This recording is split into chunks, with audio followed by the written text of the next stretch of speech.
আজ ডাচদের বিপক্ষে বাংলাদেশ জিতলে নিশ্চিত হয়ে যেতে পারে সুপার 8, তবে হারলেও থাকবে সম্ভাবনা। কিন্তু সেই রিস্ক নিতে চাইবেন না শান্ত সাকিব রিয়াদরা। হৃদয়ের ধারাবাহিকতা আর রিয়াদের অভিজ্ঞতার পাশাপাশি সাকিবের কামব্যাকে আজ সুপার 8 নিশ্চিতের পথে যেতে চাইবে টিম বাংলাদেশ। এদিকে বাংলাদেশ জিতলে বিদায় নিবে শ্রীলঙ্কা, এমনকি নেদারল্যান্ডস জিতলেও বিদায় নিতে হবে লঙ্কানদের। গ্রুপ ডিতে সুপার 8 নিশ্চিতের সমীকরণ আর টাইগারদের আজকের ম্যাচ নিয়ে বিস্তারিত থাকছে প্রতিবেদনে।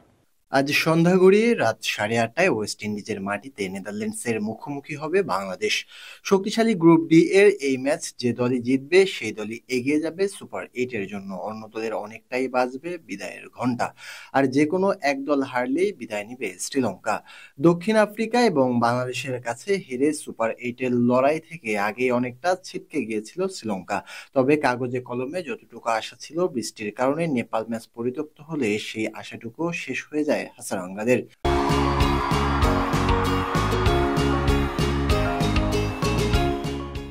গতকাল শ্রীলঙ্কা নেপাল ম্যাচের দিন সকাল থেকেই সেখানে তুমুল বৃষ্টিপাত ভেজা ছিল পুরো আউটফিল্ড। থেমে থেমে বৃষ্টির কারণে হতে পারেনি টসও। বেশ কয়েকবার মাঠ পরিদর্শন করার পর ম্যাচ বাতিলের সিদ্ধান্ত নেন আম্পায়াররা।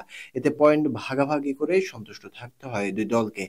1 পয়েন্ট করে নিয়ে সবার নিচের দুটি স্থানে আছে তারা। পয়েন্ট ভাগাভাগি হওয়ায় লঙ্কানদের শেষ 8-এর সম্ভাবনা প্রায় শেষ। শ্রীলঙ্কার কপাল পুড়লেও দক্ষিণ আফ্রিকার জন্য এই ফলাফল বেশ আনন্দের। এই ম্যাচ পরিত্যক্ত হওয়ায় সুপার 8 নিশ্চিত হয়ে গিয়েছে এই ডেনমার্ক দলের।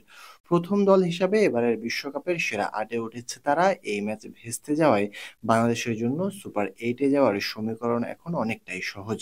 আজকের ম্যাচ নেদারল্যান্ডসের বিপক্ষে বড় ব্যবধানে জিততে পারলেই শেষ 8 অনেকটাই নিশ্চিত হয়ে যাবে শান্তদের। তবে যদি হেরে যায় সেক্ষেত্রেও সুযোগ থাকবে বাংলাদেশের।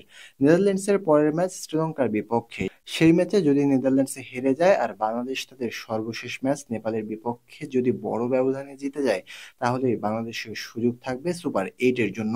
তবে নিজেদের ভাগ্য অন্যের হাতে দিতে চাইবে না বাংলাদেশ। হৃদয়ে তার ধারাবাহিকতা বজায় রাখতে চাইবেন। তবে ওয়েস্ট ইন্ডিজের মাটিতে দলের কে ফ্যাক্টর হতে পারেন অফ ফর্মে থাকা অলরাউন্ডার সাকিব আল হাসানি। তাছাড়াও জাকিরের জায়গায় মেহেদী খেললেও শক্তিশালী হবে একাদশ।